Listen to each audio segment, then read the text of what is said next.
Welcome in, everybody. It is another Tuesday, which means you are hanging out once again with the Bristol Bros, Sam and James. I'm going to bring Sam in. What's up, buddy? Brother. What does your shirt say? Don't trust soup. I don't get it. That's the whole point. All right. It's a movie reference, Okay. obscure reference. I see. I'm one into obscure movies, and that's It's to get that reaction. I That's see. the whole point. Well, we have a pretty killer guest tonight, don't we? Oh man, do we? My boy, Mr. Dan Schlissel, he's a good friend of mine. Yeah, so I know Dan through I guess I met him through Dave, West Coast Dave, Okay. and we became pretty good friends. I He sat right across from me at Eddie Pecan. We both tabled Eddie Pecan and spent pretty much the entire weekend together and hit it off and Awesome. pretty much our daily chat text buddies. Like like So like you and me. Daily yeah, it's daily it's chat. it's even worse than that, to be honest with you. Dan and I are like an old married couple. There you go. I like it. I like it. Well, before we bring him in, I just got to say it looks like the room is fully completed. Yeah, just about. I believe it or not, I have more art I need to hang up. I have probably like another like 10 pieces that need to go up. So like this wall over here, I have a Kiss banner up kind of Okay. right there. You can kind of see, but that wall is going to have more art on it. Then right up above that, there's a closet door up here that has a bunch of space on it, and the wall right here behind the monitor. I have a vintage Turtles poster Oh, right here. It's sick. from '87. Nice. Yeah, it's a Playmates Turtles poster. I got it at an antique mall in California probably like 15 years ago. Pretty You're cool. already running out of wall space, dude. Dude, like so out in this hallway, it's just lined with pages of art. Okay. Nice. So it's like, yeah, I have no space left, but I'm gonna make space. You know what I mean? Yeah, you Yeah. can make space. You can optimize. Awesome, man. Well, let's bring the man, Mr. Stand Up Dan in. Hello, sir. Hey there. Thanks for having me first off. Thanks for being on, man. Yeah, I was trying to hang my Minnesota Loon t-shirt high enough to be seen. Oh, there you I go. couldn't do it. You So you got get to it in see a there. hanger. Right Peek on. behind the Well, magic. Sam's been telling me a lot about you, so it's awesome to get you in here and getting to hang out a little bit tonight. Yeah, it's great to hang out. It's nice to meet you, and it's always good to talk to Sam. Likewise, yeah. Sam, I'm gonna let you take the reins a little bit, buddy, because anytime we're featuring a guest that you know a little bit better than me, I like to sit back, observe, and learn. So I'm handing the reins over, bud. Sounds good. So one of the things that I love about just Dan in general is just like encyclopedic knowledge about comics. That's something that I've always told you about. Yeah. So I guess for you, Dan, like where does that kind of start? Like you're just kind of like your deep knowledge just for comics in general. I mean, I've gone through phases of being in collecting and being out of collecting, and it's through that. I started collecting basically in like 1982 or 83 when I was, a pre-teen into my early teens, because we moved to the middle of Nebraska from the East Coast, and I just really got into collecting. We had a comic book shop in our small town, and I started going there a lot. But it wasn't the only place I was acquiring stuff. I was picking, newsstands and supermarkets and anywhere that comic books were at, I'd be looking in my little town of Kearney, Nebraska is where I was at the time. And it just kind of grew, the person that owned the store, it was like a romance book, not like a thrift store for used romance books primarily. And she stumbled into being a comic book dealer. And this is as Dark Knight's coming out and Thor with Walter Simonson and all sorts of cool stuff, and indie publishing sort of taking off. So it was a good place to get stuff. And then I was also picking stuff up through like giveaways from places like Oreos or whatever cookie. It was Oreos and some cereal or Skippy or something that was doing giveaways of comic books of like reprints of Detective 27 and Action Comics #1. So like I was always kind of drawn to weird stuff anyway, and it just was a natural thing. It wasn't. I didn't, as a 12-year-old, I didn't say I like weird things. This is different. This isn't just like more people in costumes beating the hell out of each other. But that isn't to say I was like an alternative comics guy. I just liked the indie stuff because it was a little.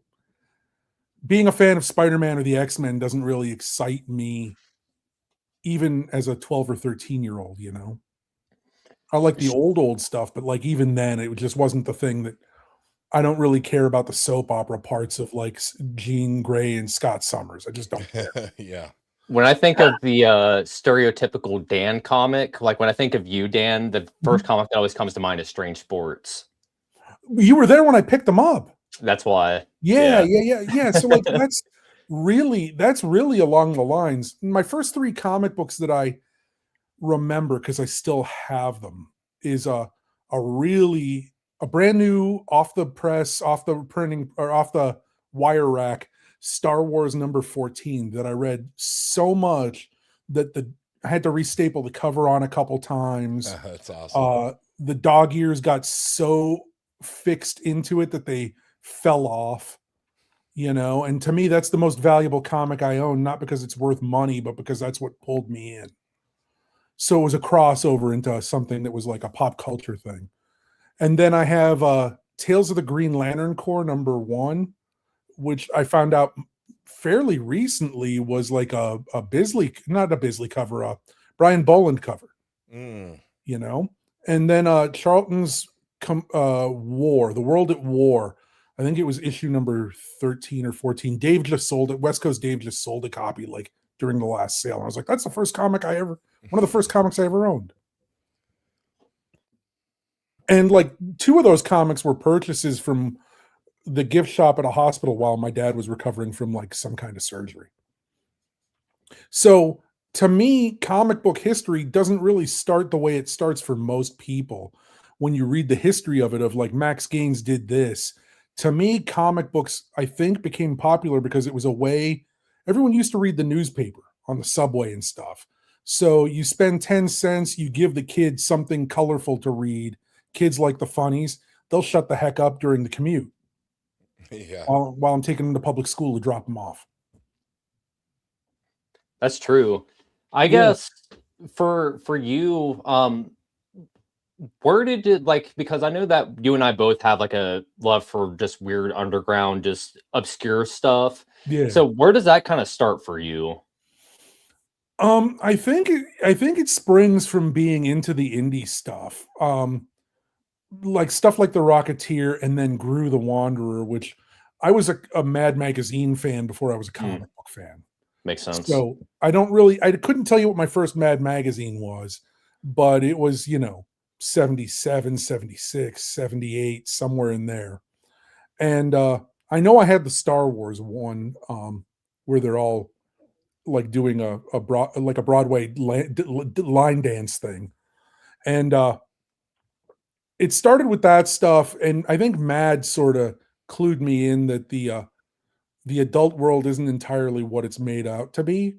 And then as I started to, not be a kid and start to be a young adult, I think that when I started picking out comic books from stuff like that, that's sort of where it came from. Because I didn't know about underground comics until a couple years later. When you're checking books out of the library, like I think it's Les Daniels, the comics, stuff like that. Histories of comic books are kind of what exposed me to the underground comics. And then I can't remember the year, but when Mouse came out, that was like a further expansion into that for me. But I'd been aware of characters like Fritz the Cat and the Furry Freak Brothers. I just never really read them beyond anything in a compilation. That makes a ton of sense actually with Mad, and that same for me actually. Like I read Mad before I had ever seen a comic book before, so that lines up. Yeah, it's funny because I think it was an adult that bought Mad for me, and maybe a cousin or my dad or my brother. And my brother wasn't an adult, but he was 7 years ahead of me. And just like, you need to read this. And then they're giving you the starters kit for like not going along with the mainstream. Like they're saying it's a thing for kids, but the thing that they're picking for kids is this like subversive middle finger to mainstream society. Yeah. I You mean, know? one of their covers literally was a middle finger. Yeah, I have a copy of that because I had to. But then they watered down the headline because it was supposed to be a middle finger, and it was supposed to say "#1 in good taste." Mhm. But somebody in the process of editorial changed it to be this totally meaningless sort of line that took away from the effect. Do you have a lot of Mad, James, or like have you read it at all? Read it a little bit in the Yeah. past. I have some of the Fabulous Furry Freak Brothers and stuff like that from a collection that I got from a buddy. So I'm familiar with that. I have a lot of Gru stuff, a lot of Sergio Grona's Gru. Yeah. So yeah, I'm familiar with a lot of the stuff he's talking about for once. I know when we get the underground indie stuff, sometimes Sam's like, all right, James, so here, let me tell you about this, and gives me a little education, you know? Yeah, that makes sense because it's hard to have a grasp on it all because it's For so sure. widespread and then it disappears. Yeah. When head shops go away, underground comics kind of die out. I mean, it Yeah. takes a little longer than that, but like the actual distribution system is gone. And as a kid, you're not allowed into a head shop anyway back then. Yeah, that makes sense. Yeah. So I wound up trading away a lot of my Mad magazines as a kid to get comic books. I sort of regret that decision, but also I don't know how much I regret it because the world that the comic books opened up to me beyond the Mads that I'd already read very well, and the cracked magazines, and even the crazy magazines that Marvel put out. I kept a small stack of them that meant something to me from then. I have them downstairs. So I have like the special edition of Mad Magazine where they're talking about comic strips. And I kept the Flash Gordon cover for Crazy Magazine. Who will shave you now? With shaving cream on Max von Sydow's bald head. It's just stuff that meant something to me. I kept. One of the things too, for just in terms of your brand, I guess for people out there that are familiar with what Dan actually does, owns StandupRecords, which is a record company, focuses mainly on stand-up comedy, but does other things, very punk rock, just kind of, you do whatever you want. Yeah. Um, you have a lot of artists that do work for you, which I'm gonna grab a couple of things here in a second and show it off. But if you wanted to kind of talk about that a little bit and kind of what your thought process behind like recruiting who you're going to get to commission for album covers and so on. Yeah. It started kind of innocently enough. Stand Up Records is an independent comedy record label. We mainly focus on stand up comedy, thus Stand Up Records. But we've dealt with some musical stuff, and there's been storytellers and other sort of stuff that isn't straight stand up. I did a record with Firesign Theater, like a legacy reissue, and that's sketch comedy, specifically like radio style sketch comedy. But I fell into the artwork thing because as a collector, I'd been through two phases of collecting comic books by the time Stand Up Records had started. I went through my childhood phase that sort of went away when I went to college. And then after college, I sort of started getting into it again when I moved to Minnesota. Because I was alone for a while. My fiance and now wife was back in Nebraska taking care of final stuff. It took her about 6 months so that we could get married, and then she moved up.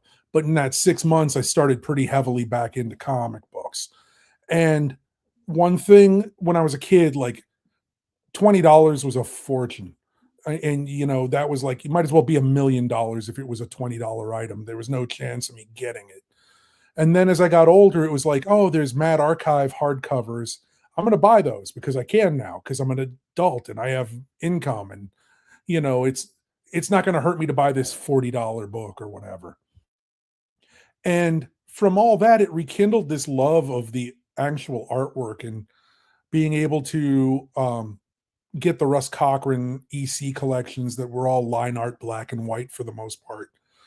And it made me want to be able to buy an original piece of art, but there was no way I could manage that unless it was as a business expense. And the only way to afford the business expense of it was to commission an album cover. Because then you're buying a piece of original art, but it's an original piece of art that you can use on your commercial release and thus potentially earn money back from in order to have justified the expense. So with that logic in my head, I approached the biggest white whale I thought I could get at the time, and that was Jack Davis from Mad Magazine, one of the big parody and satire guys at Mad, and you know, the world's most ubiquitous illustrator in the 70s and 80s and 60s, and also like one of the first EC guys that from the new trend. So it really meant a lot to me to be able to get him. And at first, when I approached him, his representative's like, "No, Jack's retired. He doesn't want to do any more commissions." And then a couple of weeks later, I get a phone call from the agent, and they're like, "Jack has reconsidered it, and he would like to talk to you. You can call him at this phone number." And it was near Christmas time, and the only thing I can figure out is that Jack must have seen a set of golf clubs that he really wanted. And, my fee would probably have covered it. So he agreed to it, and we had a long talk. He wanted to hear the album. He wanted to make sure it wasn't obscene because he didn't want to deal with obscenity. That's part of what he didn't like at Mad Magazine. So he didn't want to do that as an old guy. And I told him, I said, "Look, I'm going to send you the record, but there's foul language on here." I go, "With your stance on obscenity, I just don't know if this is going to qualify. It might already rule you out." And he said, in this great Southern gentlemanly drawl, he goes, "Well, life is hard and language can reflect that. I don't mind that so much. I just don't want outright obscenity."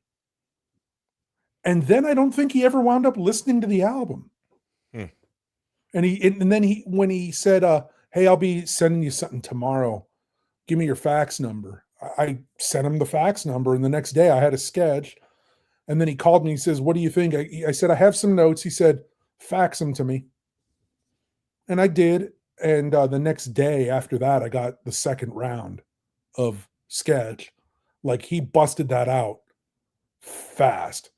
And the second round had it. So we approved, and he went to finish. And I wound up buying the rights to the art and the art from him. Now, it's probably the least valuable piece of Jack Davis art there is because he did it for some small label and not anyone famous. But it's worth every penny I paid. Oh, Like no kidding. he nailed it down. So I realized I could do it every once in a while if the budget allowed. So then the next person I pursued was Mort Drucker because I figured get two of the big Mad guys. Mad is the reason why I do just about anything. I have a comedy record label because I was into Mad Magazine. A lot of when I was a kid, I read The Mad World of William M. Gaines by Frank Jacobs. And it meant the world to me. That book meant so much to me. And in the book, it said, if you send Bill Gaines a letter, he'll send it back to you, but he'll circle stuff in the letter and then go out to the margin and then rubber stamp it. And he has a tree of like 40 or 50 rubber stamps on his desk for the typical answers. So I sent him a letter, and then he sent it back, and he signed it. He gave me the phone number and said if I was in New York to give him a call and I could get a tour of the offices. And I wound up taking advantage of that, but I didn't get to meet him because it was Thanksgiving week when I was there. But I got to go to the offices. I got to go to the same offices that Bart Simpson went to in The Simpsons. Oh, that's amazing. But I saw the real version of it, and the fake version was pretty close to the real version. That's awesome, so, man. I modeled a lot of my life on the way Bill lived his life. Not the patronizing things so much, but like the caring about the art and making sure that people get paid. And,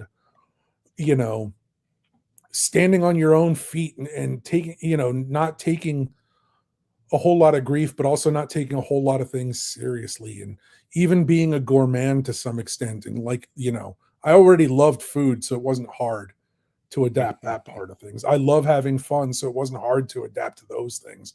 I love to travel. It wasn't hard to adapt to that. So a lot of it was a model for what I do. Now, granted, he had a level of success that I won't ever come close to, but whatever, I've had a great life.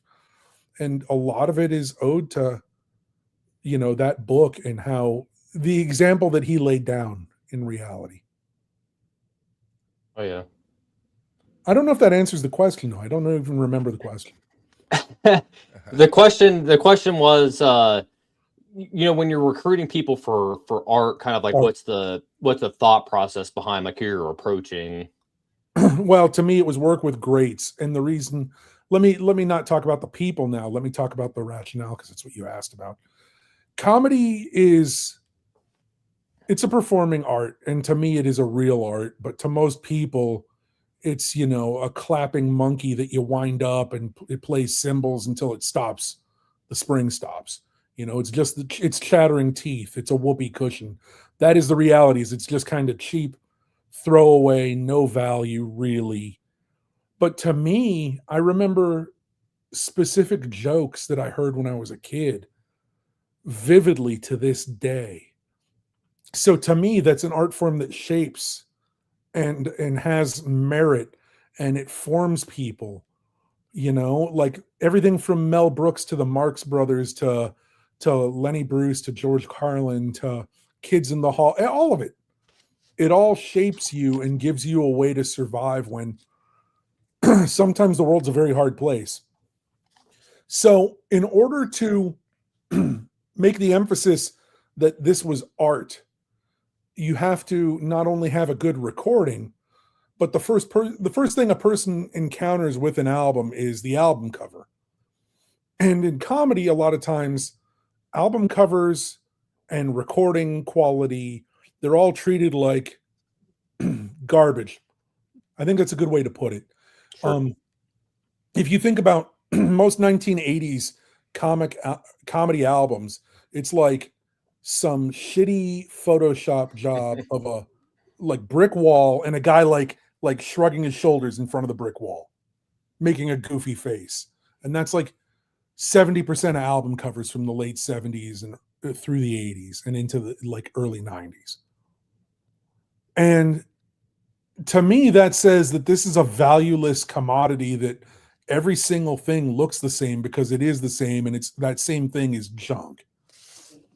So if I want to make a statement saying that this is art, then there better be some art on there, and it better be high caliber, world-class art. Now, I don't get to do that on every album. Some comedians fight that tooth and nail, and that's a bummer. So I don't win on every album cover. Sometimes we use photos, and I'm fine with photos as long as the photos are shot well and get something across that isn't just in front of a brick wall. But that stuff bugs me, and I want to stand out as creating art. And that's how you do it, is you make art. So for I guess your stand-up in general for the record label, are they like signed to your label, or are you like working out deals with them on like a special, basically like a deal to deal basis? I mean, it depends. I won't put out a record unless I have a license to either manufacture it, or I am the one who has created it as a producer. Sure. So there's a little bit of both, but I generally do not want to be involved in projects that I didn't produce. Now, if I get to work with the Richard Pryor estate, which I did, I'm going to make that record because Richard Pryor is the funniest person that's ever performed stand-up. No kidding. By miles. Like no one touches him. So, I'll license that. And if they have specifications to the art, I'll go along with those specifications and I'll try and make it the best I can. And with Pryor, it wasn't bad because the art was really, really good. And they even worked with me a little bit on modifying some stuff. So like the third album, we used photographs for the black vinyl run. But then for my colored vinyl run and one that I did through Mondo, we had painter Jason Edmiston basically do an exact recreation of the cover, but then alter it to the estate's tastes because they didn't like that it was an exact recreation. The photo of Richard Pryor, we were too close to what the photo was instead of an idealized version of the photo, which was funny, but whatever. I still had a world-class painter do it, so we all win basically.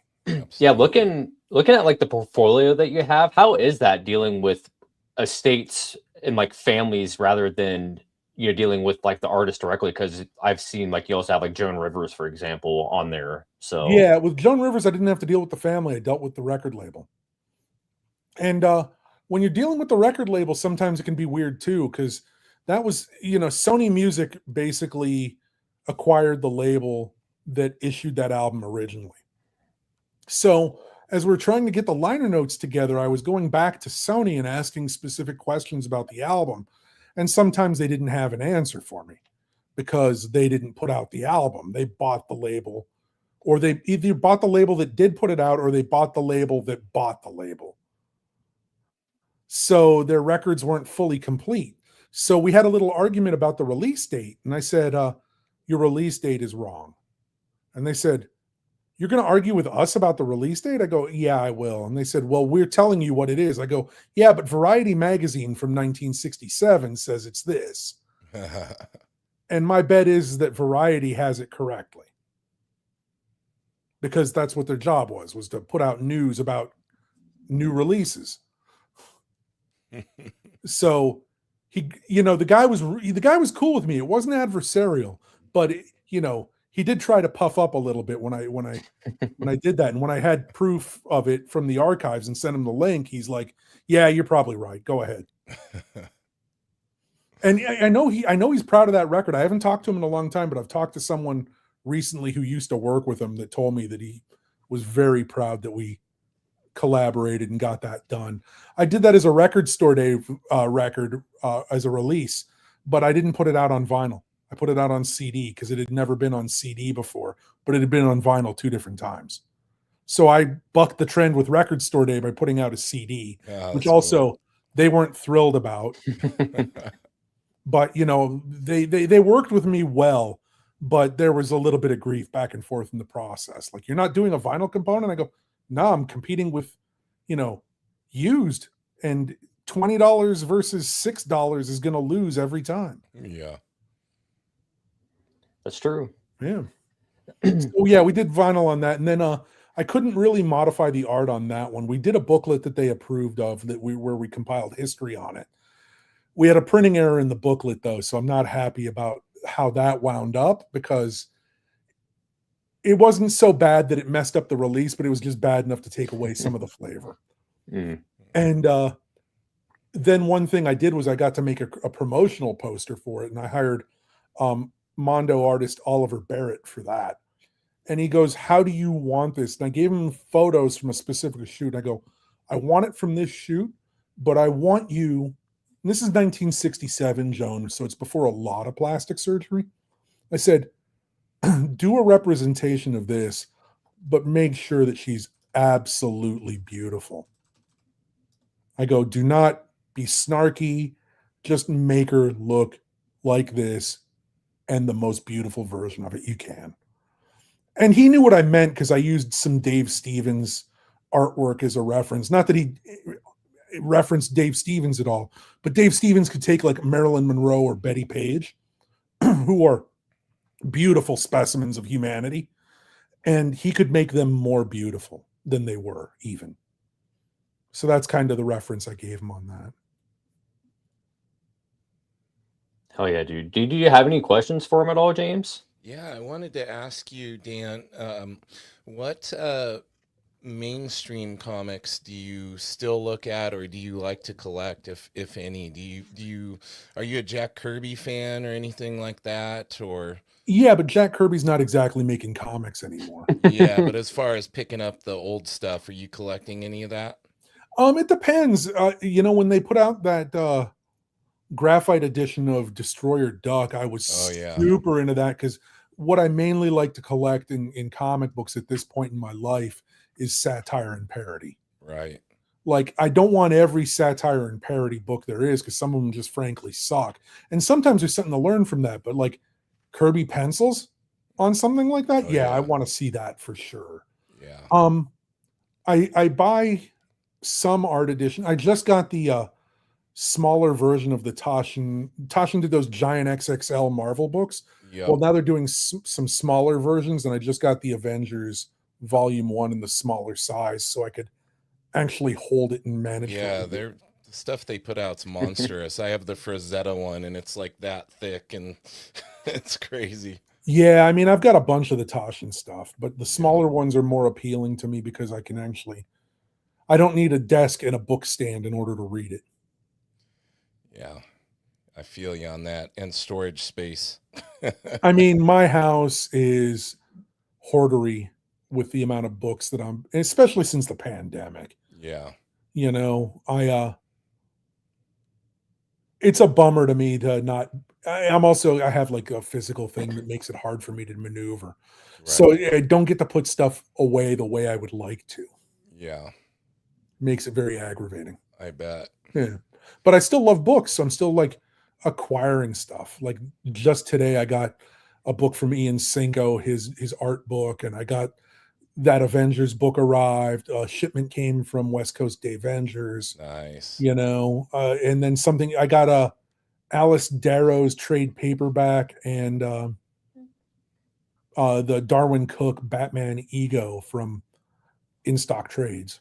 Oh, cool. Yeah. Sam, you got some stuff put aside that you're going to show tonight? I can just hold it up real quick here. You always come prepared, dude. Here's one. Just show off some album artwork. So yeah, that album has a long story to it. That artwork is by Josh Mead, who goes by the name Meatbag, and the reason that artwork exists is because I had Ed Piskor do the original album cover art, but like when he did it, he didn't do it at size for vinyl because there was a little bit of issue between the comedian Daniel Lobel and his likeness. So when Ed redid it, he goes, I'm not redoing it at big size. So we did CDs. And then recently technology's been good enough that you could upscale stuff without having it go blurry. Right. So I did these covers and I was going to send some to Ed, but then he kind of was taken from us prematurely. So I never got to give one of those to him because they got printed like a month before he was gone. So when the vinyl came out, I had Meatbag do those silk screens, and it's just a piece of paper folded in half, you know? So like it unfolds like an old 7-inch cover. Yeah, it's blank on one side, printed on the other side. But once I could do Ed's artwork as an actual, you know, LP cover where the record slides into it, I had those printed as well. Now the record goes in that, and that goes in the silk screen. Oh, that's really cool. So it's like a super deluxe package. And there's only like 100 of these records. For all you kayfabe collectors out there, got to get it. Yeah. Only 100 of them printed. It might be the only album cover that Ed did. I don't know for sure, but it might be the only one. And then my favorite thing you've put out. Awesome Snakes. That's a drawing by vocalist Annie Sparrows of Awesome Snakes. So Awesome Snakes are a great band. It's Danny and Annie from Soviets. So it's drum and bass. They both sing vocals. And all the songs are either about snakes or things that are awesome. There you go. Yeah, like when I first heard this, the band that I thought of was like X-Ray Specs. Yeah. Yeah. Except for without the saxophone. Sure, that's the vibe that I got though, or like girl school. Yeah. Yeah, but also like super sarcastic. So this isn't yours, Dan, but I just kind of wanted to get your I guess your take on it. Oh God, here we go. High Anxiety. You know, I never bought a copy of that because I thought there's only like one song in that movie. Why do they make a soundtrack? So this actually has songs from all of his movies on it. It's I not see just that High Anxiety. now. Yeah. It has some dialogue too, right? Yeah, so it has like there's a whole thing on the gatefold about history of his movies. Yeah, I'm gonna have to get a copy. But yeah, dude, this is incredible though. Like you can find this on eBay for like $5. Yeah, and that's the thing about comedy is that, you know, it's easy to collect for that reason.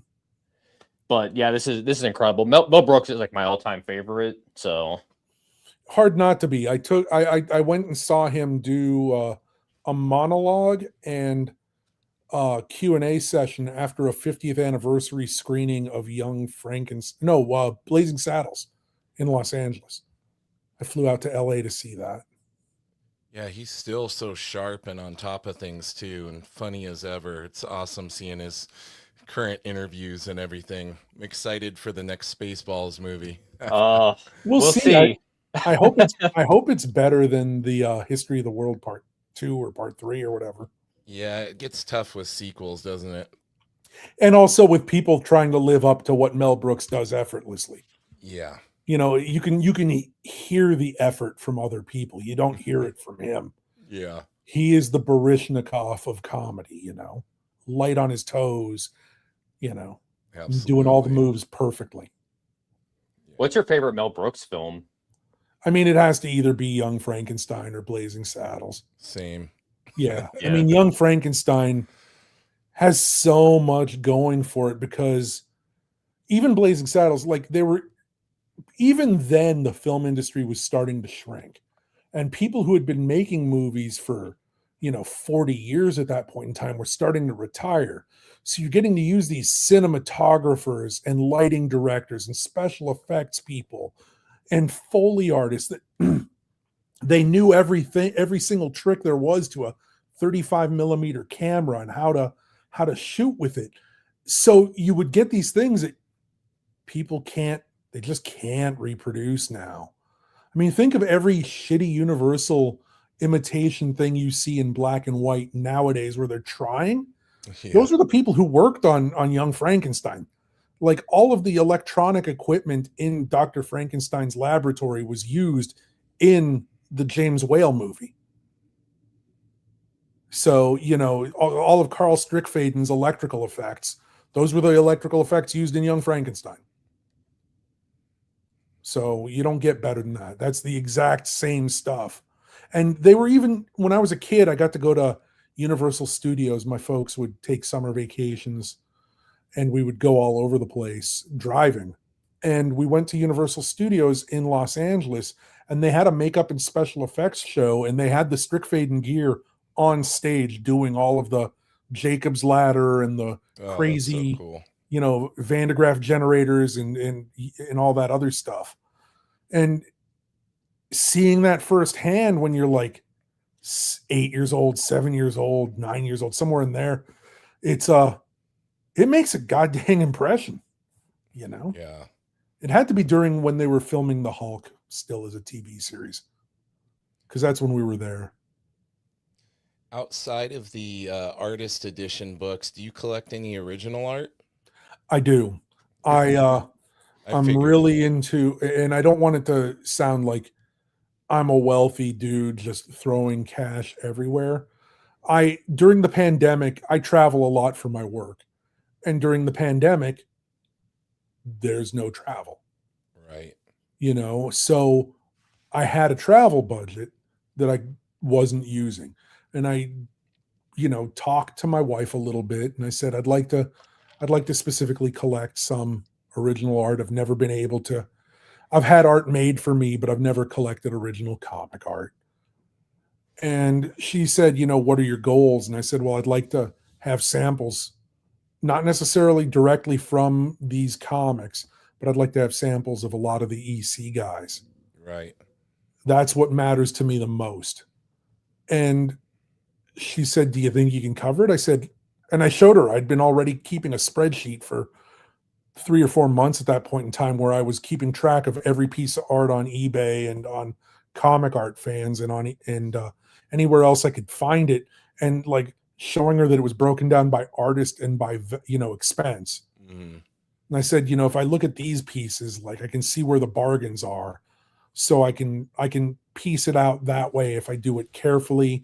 And a lot of these guys, like Romita Man and Albert Moy and people like that, like you can arrange for payments to happen, like a layaway plan. Yep. And as long as you're paying, they're cool.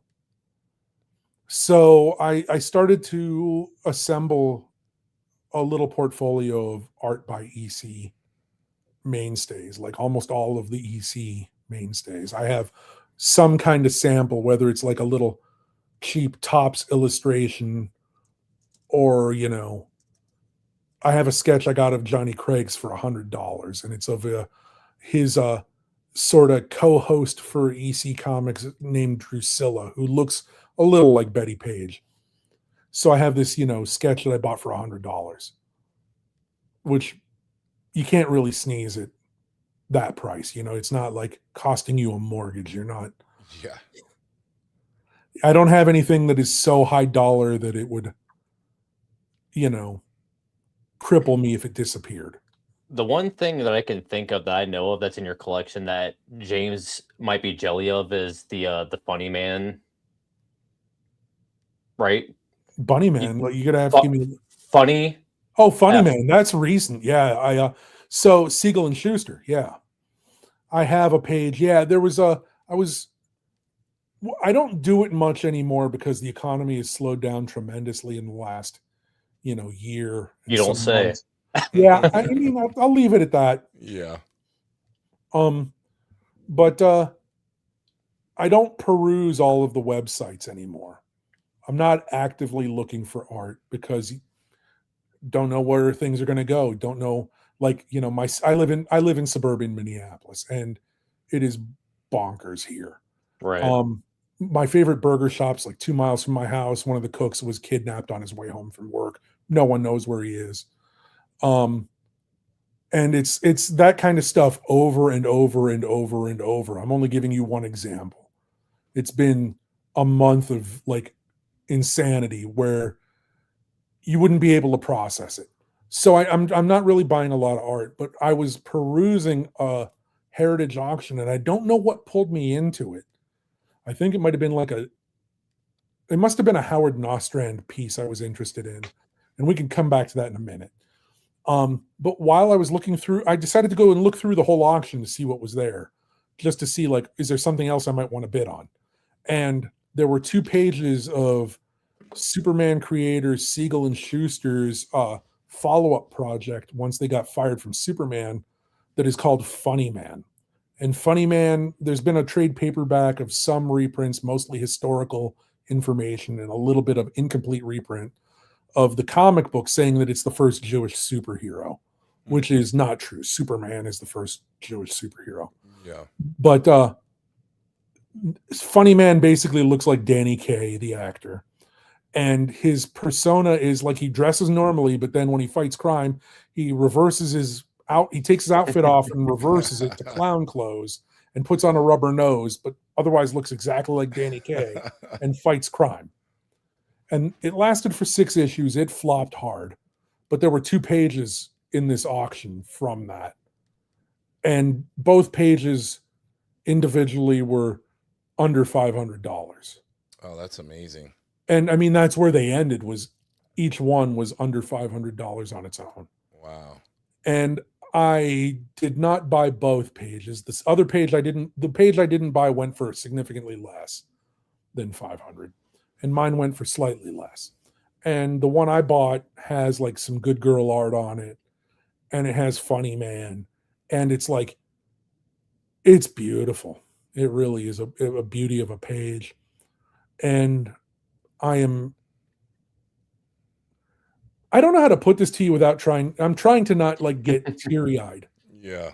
But like, there's no way I couldn't afford a $20 single volume Russ Cochran reprint as a sample when I was a kid. Yeah. So like, I had to save months for that. Right. So now I own a piece of art by the people who made Superman. And there's not a world where this makes any sense to me whatsoever. Yeah. I mean, like, first off, 13-year-old me is doing cartwheels, but like, it also like doesn't make sense. I mean, it's neat. It's really neat, but it's really a tough one to absorb. I mean, it's awesome that the page still even exists to begin with, Yeah, you know? no kidding. Yeah, I've been reading so much about history of comics that I realize that any golden age page anymore is lucky to exist, because there was a tragedy in the San Francisco Bay Area that wiped out pallets and pallets and pallets of like prime Jack Kirby Yeah. and all sorts of other art. And the fact that any of this exists at this point is a miracle, let alone a piece of art that's, from 1948. I think, yeah, 48. It was 10 years. Yeah. Yeah, it's unreal. It's unreal. unreal. 100%, man. I can't even imagine. I am, you're right, Sam. Little jealous now.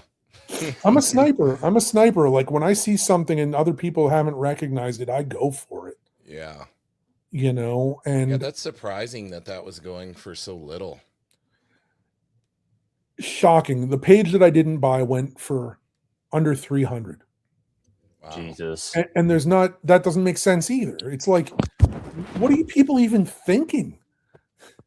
Yeah.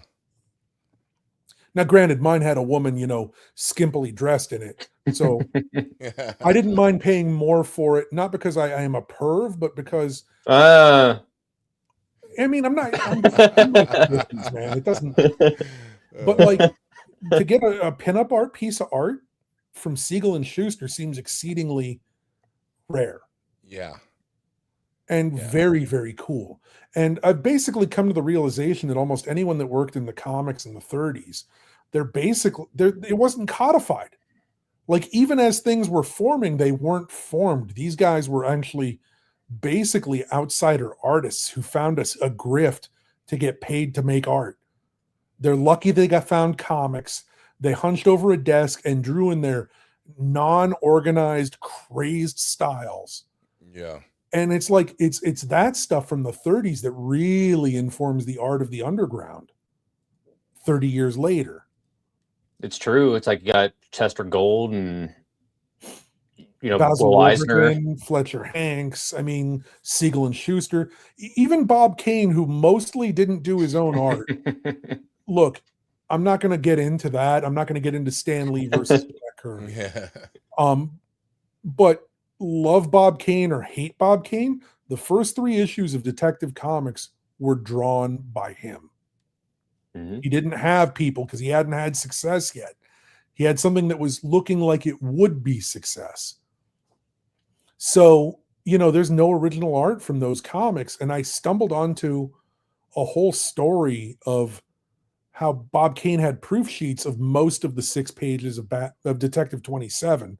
And he left them in a trunk in an apartment building and moved out. And some other dude saw the trunk, like dumpster dove it, cracked it open, found these proof pages, and then kept them until 2011. Holy cow. And those are those are proof sheets from a press. And that's the closest we have to original black and white art of Batman. When you look at those proof sheets, you can go to Heritage and look them up. You can zoom in on them pretty hardcore and you can see halftone in the original art. And it's like, you can see all the hash marks. I mean, they had gag panels that Bob had drawn before that in that same trunk, also in that auction. So you can see that, oh yeah, he got better from the gag panels to Batman. But you can also see that those pages of Detective 27 are not the stuff that everyone else made for him that he put his name on. And it's that outsidery aspect of it that I mean, of the art that gives me a charge, man. It's like, I don't even know how to put it. It just revs me up. Oh no, I feel you. Like, you and I both have like a love for like Jack Jackson and Pat Moriarty, like that kind of stuff. You just look at it and you're just like getting juiced up, It's that stuff, like the Don Simpsons and Sergio Aragonez's of the world, and all the greats that are no longer with us, and then like including our dearly departed most recent pal Ed, but like the Jim Ruggs, the Brian Mosses, the Jim Mahfoods, the Michelle Fifes, like all that's the Ben Maras, all that stuff, just really what they're cranking out, I am picking up because I get a charge from it. Kickley is another one a recent artist who I like a lot. And it's all this stuff just sort of gives me a charge. I also, even from the period of time where I don't really care about the mainstream comics, I love John Byrne, I love Walt Simonson, Frank Miller is a god, David Mazzucchelli, Brian Boland. I mean, there's all this stuff that just Kevin O'Neill. Like, I always like the auteurs, and those auteurs always have this Robert Crumb in the Undergrounds and Spiegelman and Justin Green, Carol. I can't think of her last name right now. I can't think of her name, and I feel stupid. The Trina Robbins, Ramona Fraden, Marie Severin, they all have this, Matt Baker, these lines that just give me such a charge.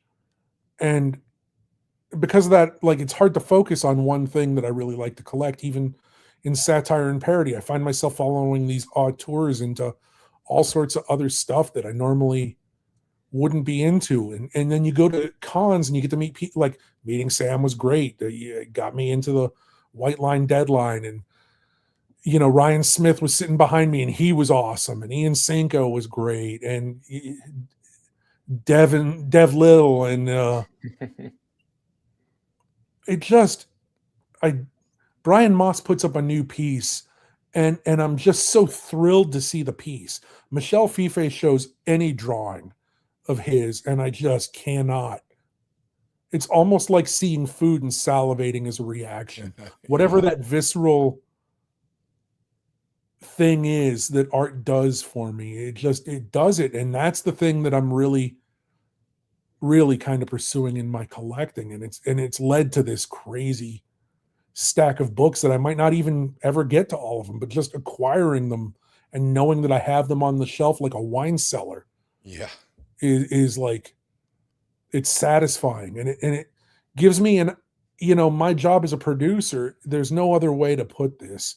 I'm a curator. I'm a creative director. That's what I do for my work. Basically, I manage a brand, and it's a super douchey way to put it. And some of the super douchey things that you have to say, like, what I do is basically called trend spotting now. But like, I don't scientifically study something and go, ooh, I've got to get into this. I see something and there's a visual appeal to it that grabs me. And then I have to know everything I can about it. So I wind up acquiring a bunch of stuff and reading as much as I can. But in the process of acquiring, you learn a lot just by needing to know what it is that you're picking up. So like, that's how I keep I'm not a comedian. I don't go on stage myself. I'm not even I used to be the recording engineer for the label, but I physically can't anymore. So now I don't even do the actual audio recording myself. I bring in an engineer who then listens to me as the producer as to what I want. So like, my job is to coordinate all that, but in order to keep a creative vision, I'm constantly absorbing. And comics is one of those things that's just an endless way to absorb, because almost everybody passes through it at some point or another. Yeah, it's never ending. Have you guys seen that Kickstarter Terror Rat yet? I have. Sawblade. I haven't gotten on it yet. Haven't seen it yet. That shit is nuts. I backed it the first day that it came out, but yeah, like, that shit is nuts. Yeah, and super inspired too. That's the thing that makes it great. Yeah, like, once you see it, James, you'd be like, it makes sense why I would back something like that. I have a feeling, yeah. I'll know right away. It's just like, it's hard to describe the art. It's just very like Faust, I guess, the way to look at it, just like blood getting slung everywhere, black ink. Yeah.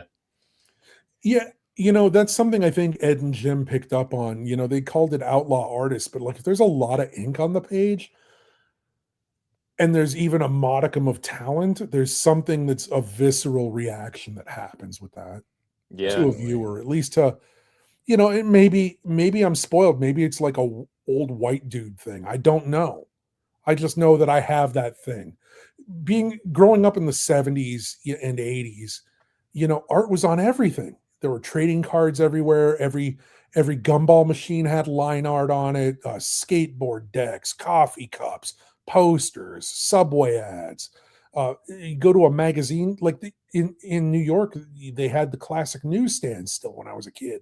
So it wasn't just even on the street, the newsstand, which now just sells snacks, but there would be stores where you'd go in and be like a shotgun room, and one wall is like floor to ceiling magazines, and every subject had at least 2 magazines.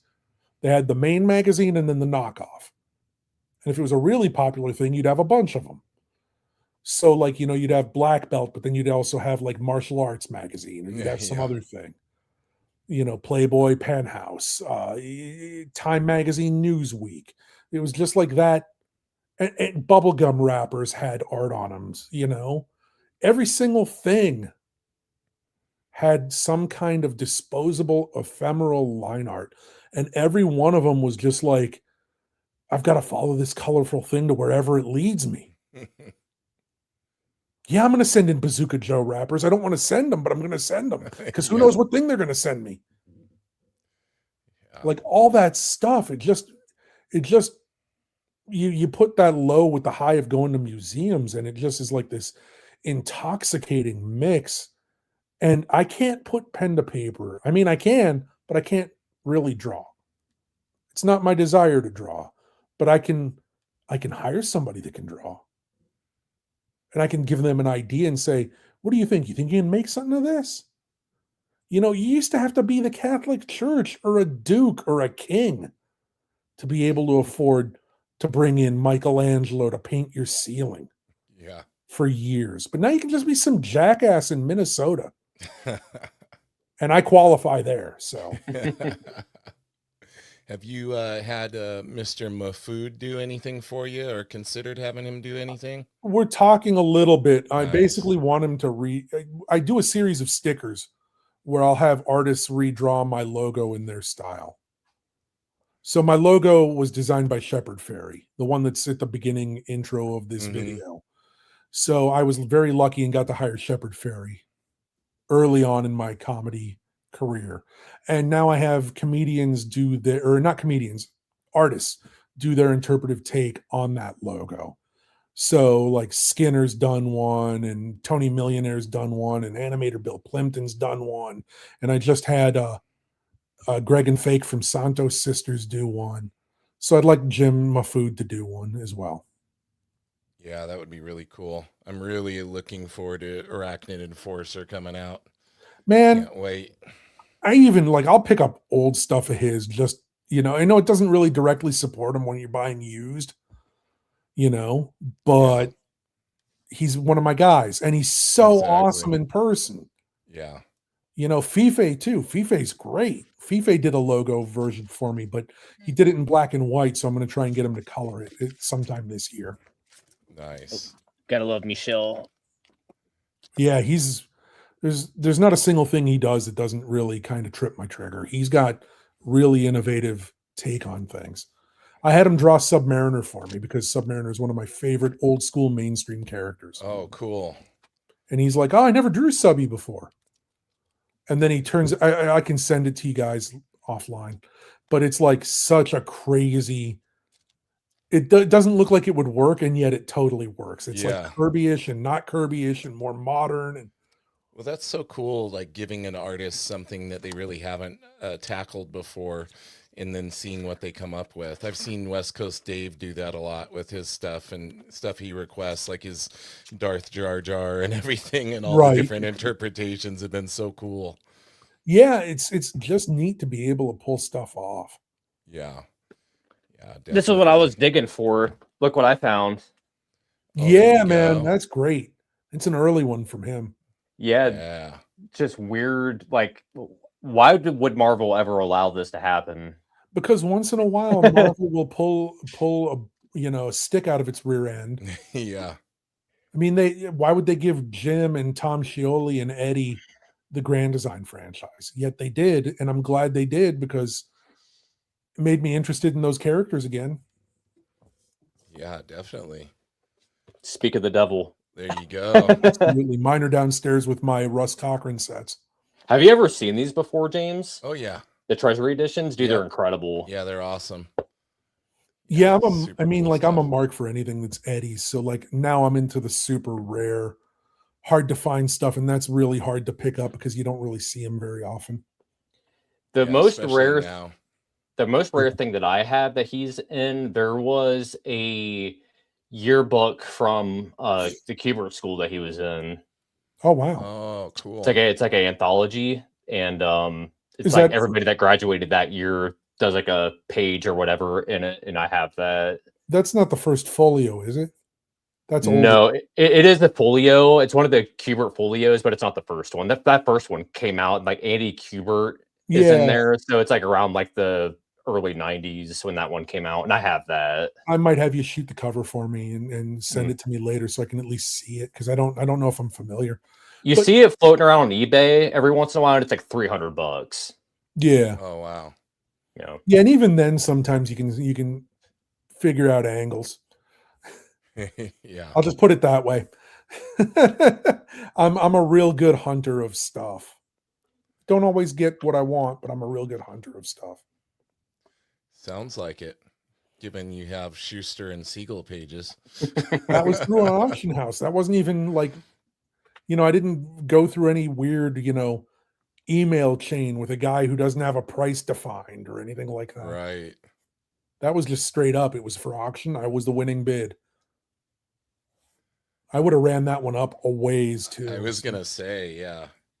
Yeah, it would have been hard not to. It was extremely hard not to because, again, it just doesn't make sense to even have it.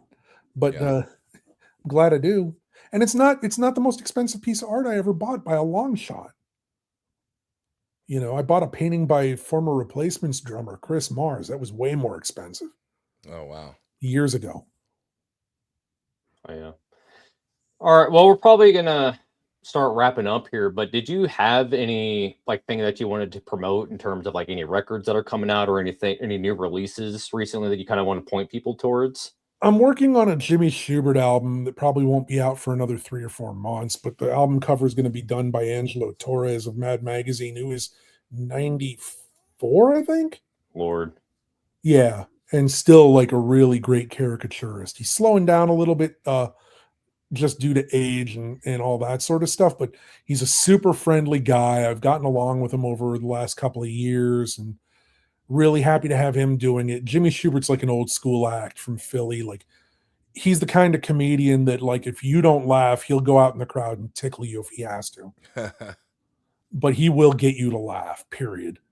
And I think that's great. I want to promote, the 3 Richard Pryor re-releases that I've had out for a while.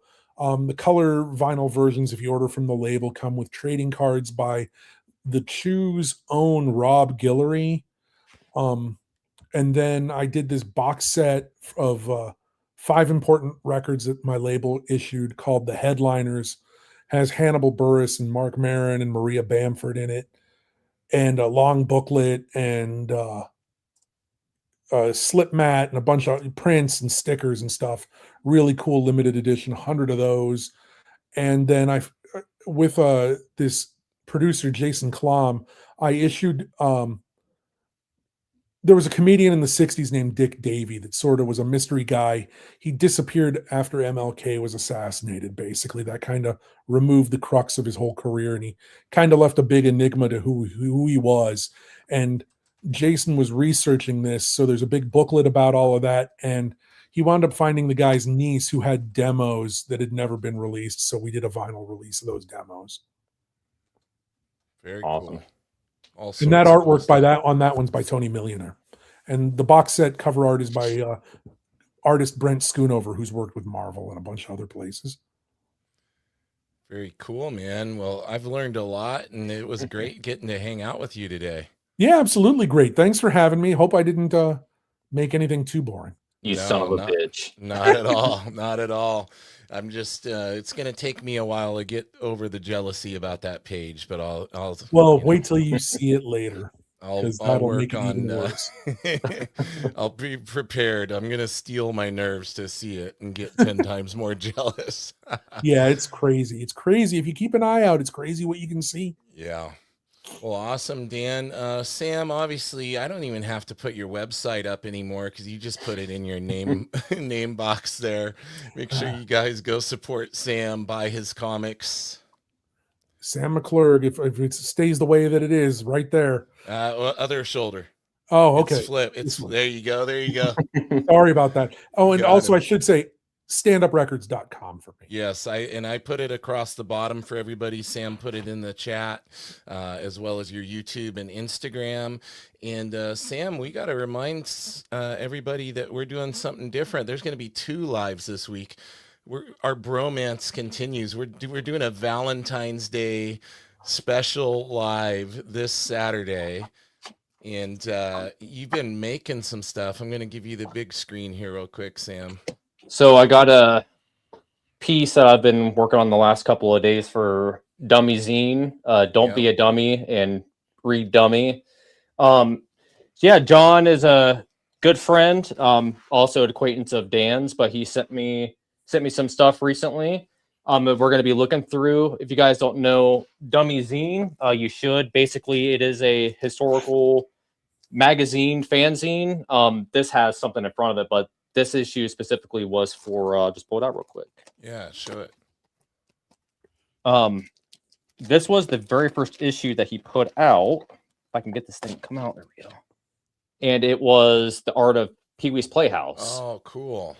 So he has a connection to like alternative underground cartoonists. So Gary Panter is a good friend of his, and Gary Panter was the art director on Pee-wee's Playhouse. Oh, wow. Gary Panter is somebody that I've told you about that was a big influence on me. Yep. So you can, but yeah, it's just like sketches, drawings, information, just all sorts of stuff. So yeah, we're gonna have him on the show Saturday. Yep. And talk about Dummy Zine and all the things that are coming out. He has a 3rd issue that's in the works, and it's going to be focused around Dan Klaus and Peter Bagg. So, yeah, Saturday, Valentine's, Bristol Bros, the first ever. Maybe we'll make it a thing. I don't know. Bristol Bros Valentine's Day special with Mr. John from Dummy Zine is going to be with us 11 a.m. PST. Make sure you guys tune in, and thank you again, gentlemen. It's been fun. Thanks so much. All right, guys. See you on the other side. Have a good one. Bye, everyone.